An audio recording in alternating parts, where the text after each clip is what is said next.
Et les estimations nationales, IFOP fiducial, avec, comme vous le voyez, la droite, le bloc de droite qui emporterait 37,10% des suffrages, le bloc de gauche 35% des suffrages, le Front National 26,30%, autres 1,60% selon nos estimations. Si on regarde ensuite dans le détail, vous allez voir ce que cela donne.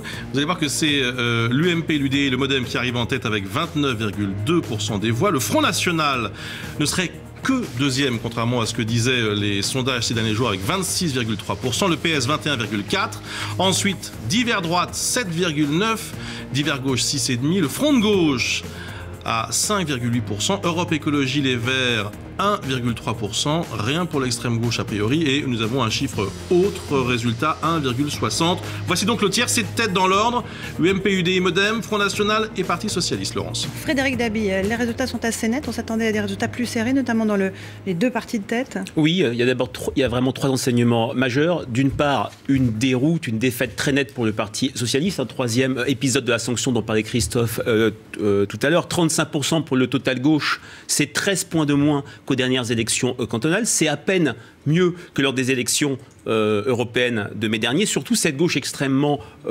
morcelée arrive souvent en troisième position, ce qui veut dire, on en parlait tout à l'heure, effet guillotine des 12,5% des inscrits, donc élimination pour le second tour. Deuxième enseignement, l'UMP UDI en position de force, elle arrive en tête, elle a des réserves de voix et s'apprête à remporter une nette victoire comme lors des élections municipales. Troisième enseignement, le Front National confirme sa percée des élections européennes, il ferait un petit peu mieux, mais il n'est pas ce soir le premier parti de France. C'était l'objectif majeur, symbolique de Marine Le Pen, même si ce scrutin comporte deux tours. C'est clairement la droite républicaine, si je puis dire, qui est nettement en tête, aussi bien s'agissant de l'étiquette UMP, UDI, MoDem, que l'addition du bloc de droite qui atteint 37%. En 2011, la droite ne faisait que 29%.